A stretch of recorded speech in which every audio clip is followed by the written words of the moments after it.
우리가 젊어서 고생은 사서도 한다라는 말을 합니다. 젊어서 고생은 사서도 한다. 근데 이제 젊은 사람들은 고생하는 것을 별로 좋아하지 않습니다. 그런데 시간이 지나고 이제 인생을 좀 살아보면은 그 고백이 달라지죠. 고생도 좀 해봐야지, 이렇게 태도가 바뀝니다. 신앙생활도 마찬가지입니다. 처음에는 고난을 싫어합니다. 근데 신앙생활을 좀 해보면 이 고난에 대한 시각이 바뀝니다. 고난이 축복이지. 여러분 시각이 그렇게 아멘 여기서만 나오는데 여러분 이 시각이 좀 변화되기를 주님의 이름으로 축복합니다.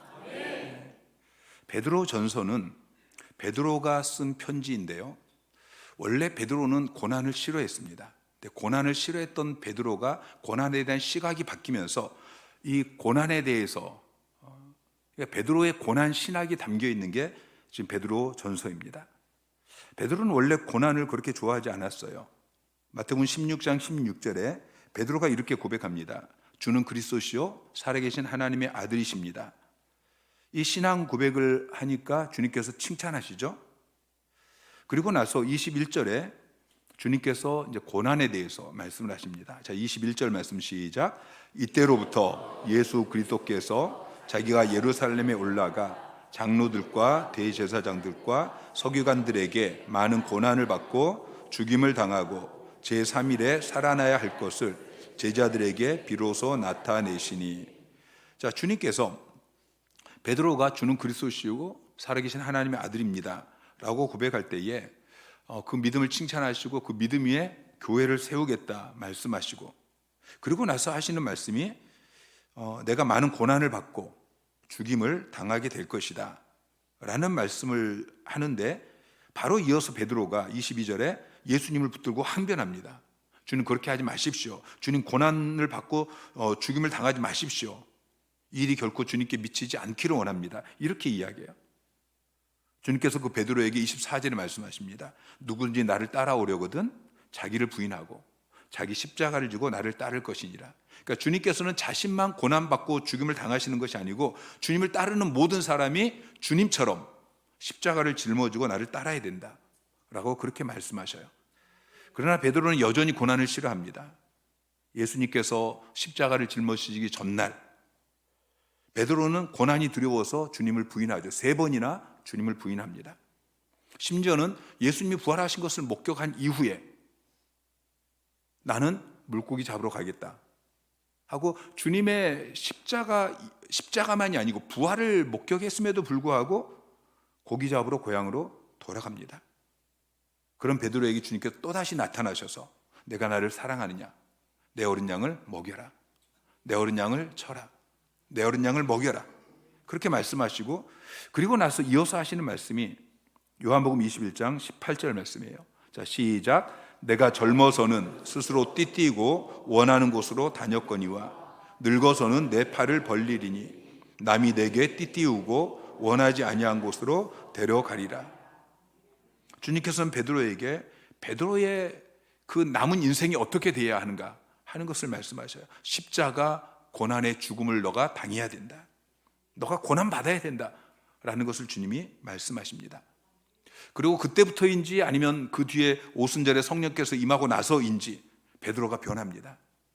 고난을 즐거워하는 사람으로 변합니다. 그리고 사도행전 5장 41절에 이렇게 고백하죠. 사도들은 그 이름을 위하여 능력받는 일에 합당한 자로 여기심을 기뻐하면서. 자, 고난받는 것을 이제는 기뻐하게 되어집니다. 그런 베드로가 이제 오늘 본문에 우리에게 교훈하고 있는 것이죠. 14절에 그러나 의를 위하여 고난을 받으면 복 있는 자니. 고난을 싫어하던, 고난을 피하던, 고난이 싫어서 주님을 부인하고 도망가던 그런 베드로가 이제는 고난을 받는 것이 복이다. 특별히 의를 위해서 고난받는 것이 복이다.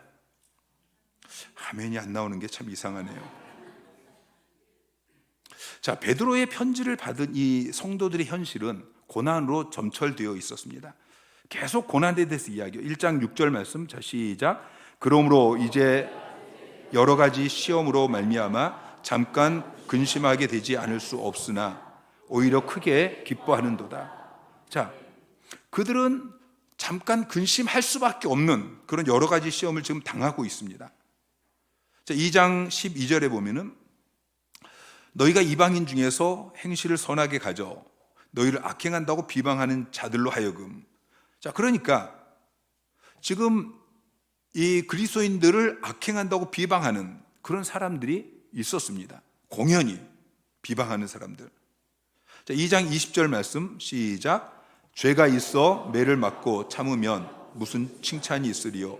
그러나 선을 행함으로 고난을 받고 참으면. 자, 죄를 짓지 않고 선을 행하는데도 불구하고 지금 부당하게 고난을 받고 있습니다. 3장 14절 시작. 그러나 의를 위하여 고난을 받으면 복이 있나니 그들이 두려워하는 것을 두려워하지 말며 근심하지 말고. 자, 의를 위해서 고난을 받고 있습니다. 4장 12절에 보면 너희를 연단하려고 오는 불시험, 그러니까 연단을 위해서 지금 불시험, 고난을 당하고 있습니다. 5장 9절에 보면은 자, 너희는 믿음을 굳건하게 하여 그를 대적하라. 그는 마귀예요. 마귀를 대적해라. 이는 세상에 있는 너희 형제들도 동일한 고난을 당하는 줄 알미라. 그러니까 사탄의 공격으로 말미암아 고난을 당하고 있습니다. 계속해서 고난을 당하고 있는 베드로는 그렇게 고난으로 점철된 성도들을 향해서 너희가 복 있는 자다, 이렇게 말씀하고 있습니다. 그 이유는 이미 우리가 지금 베드로 전서를 묵상하다가 좀 오래 쉬긴 했는데 이전에 이미 다 말씀을 드렸습니다. 그들은 선택된 나그네들이고 그들에게는 미래의 산소망이 있기 때문인 것이죠. 자, 그들은 세상에 뿌리를 내릴 수 없는 나그네입니다. 그러나 그들은 영원전에 선택되었습니다. 그리고 영원토록 영광을 누리도록 정해져 있는 선택된 나그네들인 것입니다. 그러니까 여러분이 그런 자라는 것을 믿으시기 바랍니다. 여러분, 고난 중에 있습니까? 선을 행하면서 고난을 당하고 있습니까?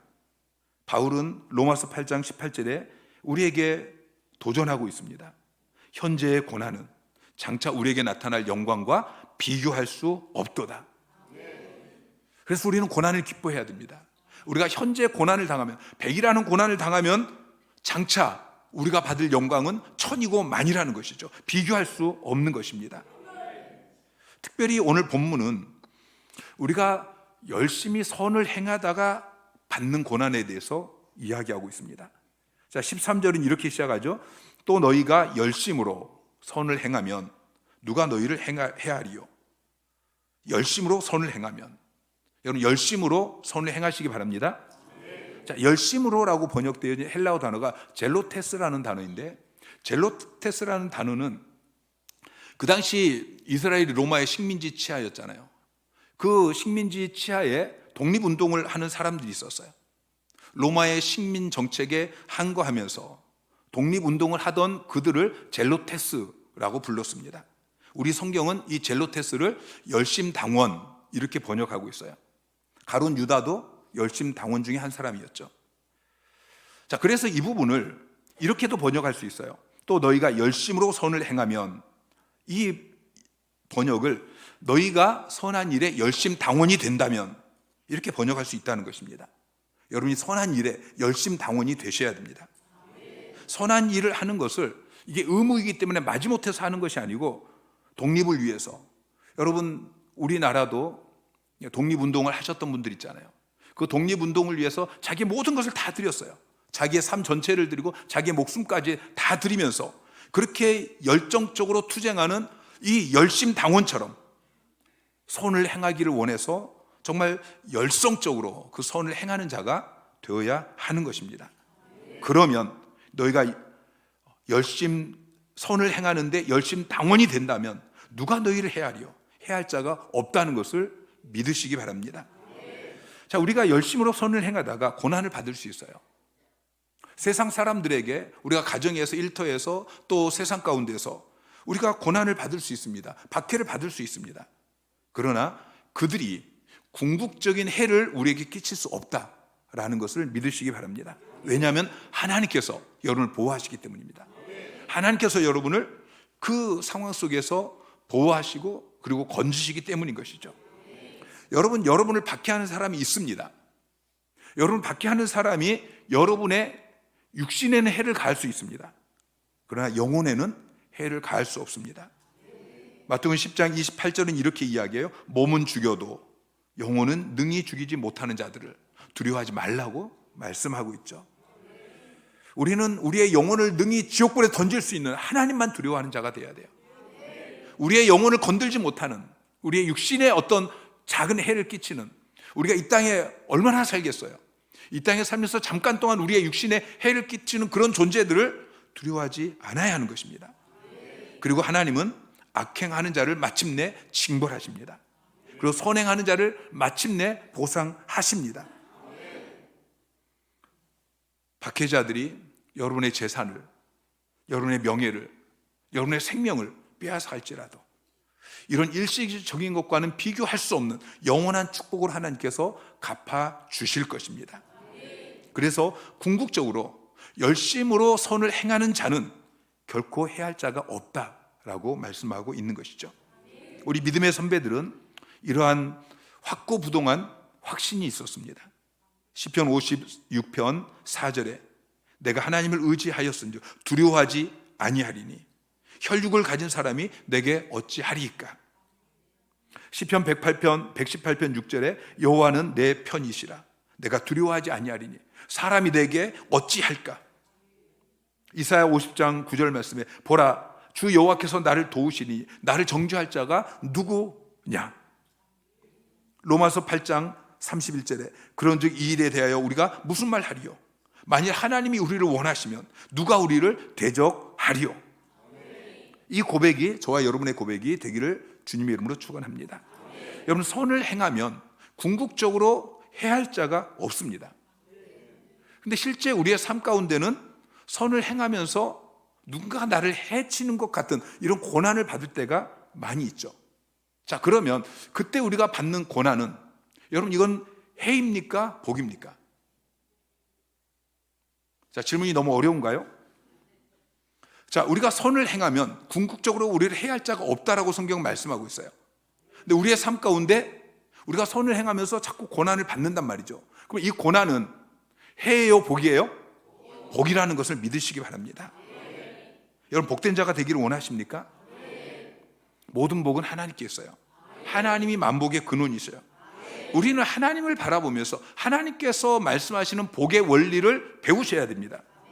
그리고 그 성경이 말씀하시는 대로 살아야지 그냥 세상에서 이 하나님이 말씀하시는 복의 원리와는 전혀 반대의 삶을 살면서 그냥 기도 시간에만 나와서 하나님 복을 주세요, 샤머니즘처럼 그렇게 신앙생활하지 않아야 할 것입니다.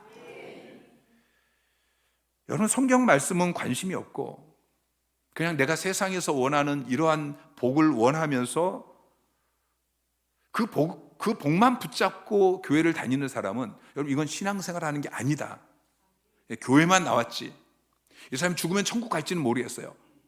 그러나 그 사람이 교회 다니는 것은 이건 신앙생활이 아니라는 것을 기억하셔야 돼요.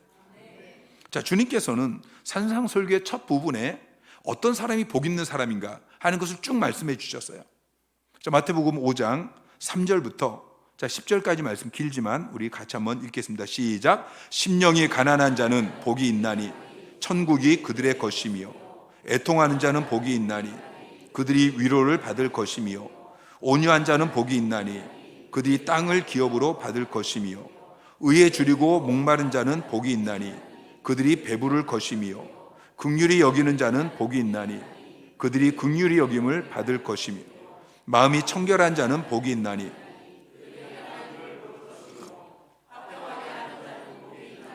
그들이 하나님의 아들이라 일컬음을 받을 것이며 의를 위하여 박해를 받은 자는 복이 있나니 천국이 그들의 것임이니라.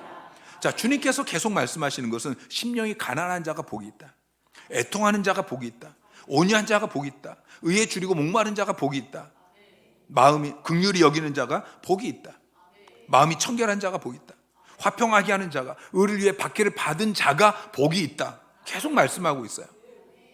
베드로는 이제 4장 14절에 가서도 동일하게 이야기합니다. 너희가 그리스도의 이름으로 치욕을 당하면 복 있는 자로다. 여러분 전도 현장에서 전도지 돌리다가 욕 먹으셨습니까? 여러분 복 있는 자다, 성경이 말씀하고 있어요. 베드로는 앞에서 계속해서 말했던 것 여러분 다 잊어버리셨죠? 백성이 위정자에게 순종하고, 사환이 그 상전에게 순종하고, 아내가 남편에게 복종하고, 형제가 형제에게 또 불신자에게 사랑하고, 그러면서 고난을 당할 때, 이게 선을 행하면서 당하는 고난이고 14절 의를 위해서 당하는 고난이에요. 이런 사람이 복이 있다라고 말씀하고 있어요. 그럼 베드로가 말하는 복이 무엇입니까? 베드로가 말하는 복이 물론 현세적인 복도 포함이 되겠지만, 베드로전서 지금 전체의 맥락을 볼 때에, 자 1장 4절에 이렇게 이야기합니다. 자 시작. 썩지 않고 더럽지 않고 쇠하지 아니하는 유업을 잊게 하시나니 곧 너희를 위하여 하늘에 간직한 것이라. 자 베드로가 지금 말하고 있는 그 복은 하늘의 복이에요. 하늘의 유업을 잊게 하시리니 하늘에 간직한 것이다. 하늘의 유업. 여러분이 고난을 받을 때, 선을 행하고 의를 위해서 고난을 받을 때에, 고난을 받으면 받을수록 이 하늘의 유업, 하늘에 간직한 것, 이 복은 더욱더 빛나게 되는 것입니다. 자, 베드로는 고난을 싫어했어요. 그래서 주님께 책망도 받고 부끄러움도 당하고, 그런데 이 베드로가 이제는 주님의 가르침을 깨닫게 되어지고 고난이 복이다 이렇게 말할 수 있는 것은 그의 신앙이 이제 성숙했다는 것이죠. 여러분, 고난이 복이라고 말할 수 있는 것이 그게 신앙이 성숙한 것입니다. 의를 위하여 고난을 받으면 복 있는 자다 이렇게 고백하고 설교를 들을 때만 아멘하는 것이 아니고 여러분의 삶 속에서 그렇게 살아가는 사람, 이 사람이 신앙이 성숙한 사람인 것이죠. 바울도 마찬가지죠. 베드로만 그렇게 고백한 것이 아니고 바울도 고린도후서 12장 10절에 내가 그리스도를 위하여 약한 것과 능욕과 궁핍과 박해와 곤고를 기뻐하노니, 기뻐한다고 고백하고 있어요. 자, 우리가 고난 받을 때 어떻게 해야 됩니까? 고난 받을 때 여러분 두려워하지 마세요. 근심하고 낙심하지 마세요. 자, 14절 말씀 다시 시작. 그러나 의를 위하여 고난을 받으면 복 있는 자니 그들이 두려워하는 것을 두려워하지 말며 근심하지 말고. 자, 고난을 받는데 어떻게 두려워하지 않고 근심하지 않을 수 있습니까? 그 이유는 하나님을 믿기 때문입니다. 요한복음 14장 1절 말씀 시작. 너희는 마음에 근심하지 말라. 하나님을 믿으니 또 나를 믿으라. 자, 16절 말씀 시작. 내가 아버지께 구하겠으니 그가 또 다른 보혜사를 너희에게 주사 영원토록 너희와 함께 있게 하리니. 자, 하나님을 믿으니 앞에 1이라는 숫자가 있고 나나주에 보면 또는 믿고 그렇게 되어 있어요. 하나님을 믿고 또 나를 믿으라. 그리고 16절에는 또 다른 보혜사 성령님에 대해서 이야기하고 있어요. 자, 너희는 마음에 근심하지 말라. 주님께서 십자가를 앞두고 제자들에게 하시는 말씀이 너희는 마음에 근심하지 말라라고 하면서 하나님을 믿어라. 하나님을 믿고 또 두 번째는 나를 믿으라. 그리고 세 번째 성령님을 믿어라. 어떻게 믿으라는 거예요? 영원토록 나와 함께 계신다. 여러분, 하나님을 믿고 예수님을 믿고 성령님을 믿으십시오. 하나님은 임마누엘이십니다. 나와 함께 하신 하나님. 예수님은 우리와 함께 하시기 위해서 성육신 하셨습니다. 인간의 몸을 입고 이 땅에 내려오셨습니다. 성령님은 영원토록 여러분과 함께 하기 위해서 여러분 안에 들어와 계십니다. 여러분, 성삼위 하나님께서 나와 함께 하신다. 이 사실을 믿으시기 바랍니다. 하나님이, 성부 하나님이, 성령 하나님이, 성자 하나님이 영원토록 나와 함께 하신다. 그러니 우리가 근심하고 두려워할 필요가 없는 것입니다. 여러분, 왜 우리에게 두려움이 찾아오고 근심이 찾아옵니까? 그럼 문제 때문이죠. 지금 내 앞에 내가 해결할 수 없는 문제가 생겼어요. 내가 선을 행하고 있는데 그들의 나에게 박해를 가해요. 형, 그래서 두려운 것이죠.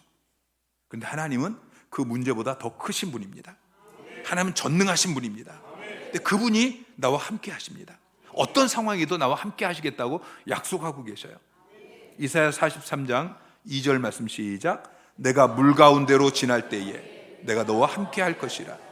강을 건널 때에 물이 너를 침몰하지 못할 것이며 내가 불 가운데 지날 때에 타지도 아니할 것이요 불꽃이 너를 사르지도 못하리니. 물 가운데 지날 때, 불 가운데 지날 때에 하나님께서 여러분과 함께 하셔요. 물이 여러분을 침몰하지 못하고 불이 여러분을 타지 못하게 한다고 말씀하고 있어요. 여러분, 하나님만이 우리의 진정한 두려움의 대상이시고, 그 외에 여러분을 박해하는 그 세상, 여러분 가정에서, 일터에서, 세상에서 여러분을 박해하는 그들은 두려움의 대상이 아니라는 것을 기억하시기 바랍니다. 시편 3편 5절 6절 말씀 시작. 내가 누워 자고 깨었으니 여호와께서 나를 붙드심이로다. 천만인이 나를 애워싸 친친다 하여도 나는 두려워하지 아니하리라. 하나님이 나를 붙드시니까 천만인이 나를 애워싸 친쳐도 난 두려워하지 않겠다. 시편 23편 4절에 내가 사망의 음침한 골짜기로 지나갈지라도 해를 두려워하지 않을 것은, 사망의 음침한 골짜기를 지나가지만 해를 두려워하지 않는다고 이야기하고 있어요. 왜냐하면 주께서 나와 함께 하심이라. 주의 지팡이와 막대기가 나를 안위하시나이다. 요한복음 16장 33절 말씀 시작.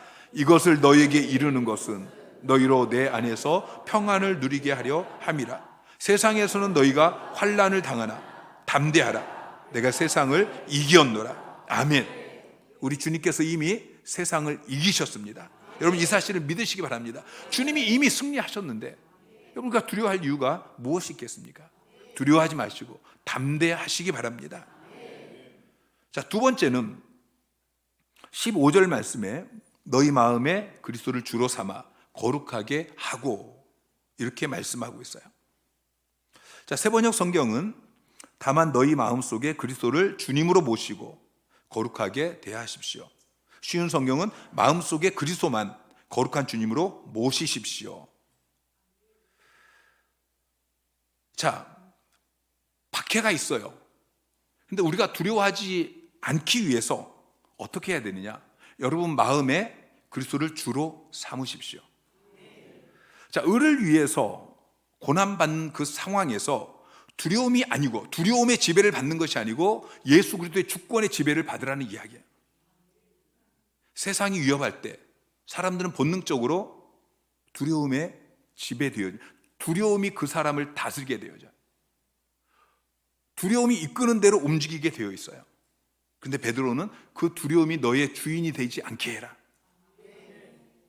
사람의 위협이 너희 마음의 왕자에 앉게 하지 말아라. 그리스도만 주로 모셔라. 그리스도를 너희 마음에 주로 삼고 주님으로 모시고 거룩한 주님으로 모시십시오. 그렇게 이야기하고 있어요.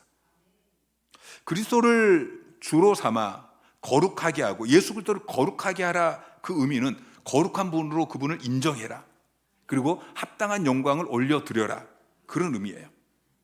자, 이 부분을 잘 설명하고 있는 것이 이사야 8장 12절 13절 말씀인데요. 자, 12절부터 보면은 그들이 두려워하는 것을 너희는 두려워하지 말며 놀라지 말고 만군의 여호와 그를 너희가 거룩하다 하고 그를 너희가 두려워하며 무서워할 자로 삼으라. 여러분, 세상이 여러분을 박해할 때에 그들을 두려워하지 말고 그들을 놀라지 말고 그 대신 어떻게 합니까? 여호와를 거룩하다, 그렇게 고백하라고 이야기하고 있어요. 그리고 그 거룩한 여호와를 너희가 두려워할 자로 삼으라. 그러니까 오늘 본문의 말씀이 무엇이냐면은 너희 마음에 예수 그리스도를 주님으로 모시고 거룩한 주님으로 그렇게 모시십시오. 그러면 여러분이 두려워하지 않게 되는 것입니다. 계속해서 15절에 이제 너희 속에 있는 소망에 관한 이유를 묻는 자들이 있습니다. 그들에게 대답할 것 항상 준비해라. 그리고 그들에게 대답할 때 온유와 두려움으로 대답해라 라고 이야기하고 있어요. 여러분 안에 소망이 있습니까? 여러분 안에 있는 소망이 무엇이죠? 이게 지금 베드로전서에서 이야기하는 것은 산 소망이에요. 1장 4절에 썩지 않고 더럽지 않고 쇠하지 않는 하늘의 유업, 우리가 하늘에서 받게 되어질 그 유업. 5절에 1장 5절에 말세에 나타나기로 예비하신 구원, 주님이 재림하실 때 우리가 받게 되어지는 영화로운 구원, 영광스러운 구원. 여러분, 이게 우리의 소망이에요. 우리의 산 소망이에요. 여러분, 이 소망이 여러분에게 있으십니까? 우리가 그 소망에 관한 이유를 묻는 자들에게 대답할 것을 항상 준비해야 돼요. 여러분 주변에 있는 사람들이 여러분을 오해하고 여러분을 핍박하고 또 비난하고 그러면서 여러분의 소망에 대해서 질문할 때에 우리가 대답할 말을 항상 준비하고 있어야 된다는 것이죠. 그리고 대답할 때 우리는 교만한 태도로 그들을 판단하고 정죄하고 그런 태도가 아니고 온유함으로 그리고 두려움으로 대답해야 하는 것입니다. 그래서 두려움은 하나님에 대한 태도예요. 하나님을 두려워해야 돼요. 그리고 온유는 여러분을 도전하는 그 사람들, 여러분을 비난하고 또 핍박하는 그 사람들에 대한 태도예요. 그들에게 여러분이 가지고 있는 이 기독교 신앙, 이것을 변증할 때에 내가 모든 것을 다 아는 것처럼 거만한 태도로 나는 구원받았고 너는 지옥 갈 것이고 이런 태도로 하지 말라는 것입니다. 우리가 복음을 변증할 때에 변증하는 말의 내용도 중요하지만 태도도 중요한 것입니다. 우리는 세상 사람들을, 여러분을 핍박하는 사람들을 비난하고 무시하고 이런 태도가 아니고 우리는 온유함으로 그들에게 우리가 가지고 있는 이 소망에 대한 대답을 해줘야 하는 것이죠. 우리가 변증하는 것은 논쟁에서 이기는 것이 아닙니다. 잃어버린 영혼을 그리스도께로 인도하는 것입니다. 그리고 우리가 세상 사람들에게 변증할 그 내용만 중요한 것이 아니고 16절에는 변증자의 삶에 대해서 이야기하고 있습니다. 자, 16절 말씀 시작. 선한 양심을 가지라. 이는 그리스도 안에 있는 너희의 선행을 욕하는 자들로 그 비방하는 일에 부끄러움을 당하게 하려 함이라. 선한 양심을 가지라고 이야기합니다. 자, 양심은 하나님께서 우리 사람들의 마음속에 옳고 그름을 판단할 수 있도록 우리 안에 새겨주신 도덕적이고 영적인 의식입니다. 양심은 자기의 행동에 대해서 스스로 판결을 내립니다. 죄를 지었을 때 스스로 벌을 가하죠. 후회하게 되어지고 이게 우리 안에 있는 양심입니다. 두 형제가 가게를 운영하고 있었는데 어느 날부터 물건이 하나씩 없어지기 시작했습니다. 고민하다가 두 형제 중에 한 사람은 물건을 팔고 한 사람은 다락방에 올라가서 거기 구멍을 뚫고 망을 보기 시작했습니다. 그리고 손님들 가운데 몇 사람이 물건을 훔쳐가는 것을 발견했습니다. 그리고 나서 그 사실을 공개적으로 이야기하는 대신에 손님들에게 그 가게 천장에 구멍이 뚫려 있다. 그리고 거기서 사람이 보고 있다라는 것을 이제 퍼뜨렸습니다. 그랬더니 물건이 없어지던 것이 이제 사라졌습니다. 그리고 가끔 손님 중에서 물건을 사다가 천장을 바라보는 사람들이 생겼습니다. 여러분, 가게 천장에 구멍이 있다는 것은 누군가가 그걸 통해서 보고 있다는 것이죠. 여러분, 우리의 언행을 누군가 보고 계십니다. 그분이 하나님이시죠. 근데 하나님만 보고 계시는 것이 아니고 우리의 양심이 보고 있습니다. 여러분, 우리는 이 양심을 선하게 가져야 합니다. 선한 양심은 하나님의 진리의 빛을 잘 전달하는 깨끗한 유리창입니다. 그런데 우리가 하나님께 계속 불순종하고 범죄하고 그럼 이 유리창이 점점 더러워집니다. 그러면 이제 선한 양심이 더러운 양심이 되어지고 더 나아가면은 화인 맞은 양심이 되어집니다. 선을 악하다고 하고 악을 선하다고 이야기하는 악한 양심이 되는 것이죠. 선한 양심을 가지면 우리의 선행을 욕하는 자들이 부끄러움을 당하게 되어집니다. 여러분, 그리스도인이 선한 양심을 가지고 선한 삶을 살게 되어질 때에 기독교에 대해서 비난하던 자들이 그 비방하던 일을 부끄럽게 여기기 시작합니다.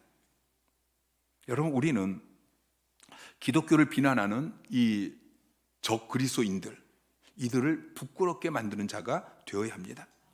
적어도 여러분에게는.